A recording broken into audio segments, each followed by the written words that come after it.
L'apôtre Paul a-t-il considéré Jésus comme Dieu ou pas? Avait-il la conception trinitaire en tête? Partons dans Romains chapitre 10 où il est dit ceci, de la part de l'apôtre Paul.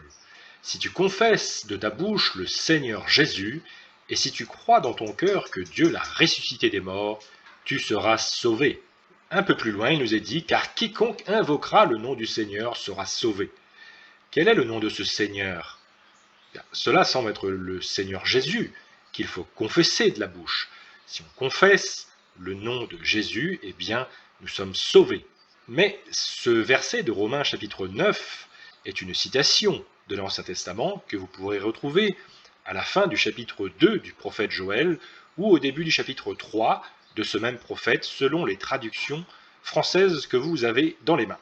Allons ici dans Joël chapitre 2 où il nous est dit à la toute fin « Alors quiconque invoquera le nom de l'Éternel sera sauvé. Le salut sera sur la montagne de Sion et à Jérusalem. » Nous voyons ici que c'est « alors quiconque invoquera le nom d'Éternel sera sauvé », là où ici c'est « car quiconque invoquera le nom du Seigneur sera sauvé ».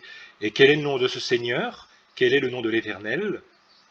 Eh bien, c'est celui-ci, Jésus-Christ. Donc l'apôtre Paul considérait Jésus comme divin et avait une conception trinitaire, puisque bien sûr, il fait la nuance, il fait la distinction entre le Père et le Fils. Allons dans Philippiens chapitre 2, où il nous est dit « Ayez en vous les sentiments qui étaient en Jésus-Christ, lequel, existant en forme de Dieu, ou de condition divine, selon la Bible du Semeur, n'a point regardé comme une proie à arracher d'être égal avec Dieu. Ainsi, Jésus-Christ aurait pu vouloir être égal avec Dieu, ce qu'il est, mais il nous est dit qu'il s'est dépouillé, il a pris une forme de serviteur et est devenu semblable aux hommes, et ayant paru comme un simple homme, il s'est humilié lui-même, se rendant obéissant jusqu'à la mort, même jusqu'à la mort de la croix. Et c'est là que nous comprenons que le Fils est par moments inférieur au Père parce qu'il s'est dépouillé, mais qu'il est par moments égal au Père parce que c'est sa nature divine. Si Dieu voulait opérer ce sacrifice et sauver l'humanité, il n'aurait pas pu le faire en gardant toute sa gloire, il n'aurait pas été crucifié, il n'aurait pas pu être persécuté, il a fallu qu'il se dépouille, qu'il apparaisse comme un simple homme pour pouvoir exécuter son ministère. Nous pouvons donc conclure que l'apôtre Paul a considéré Jésus comme divin, et contrairement à certains chrétiens qui pensent qu'il y a plusieurs dieux dans la Bible, eh bien l'apôtre Paul va donner une réponse à ce sujet. Certes, bien des êtres célestes ou terrestres sont considérés comme des divinités, de sorte qu'il y a de nombreux dieux ou seigneurs.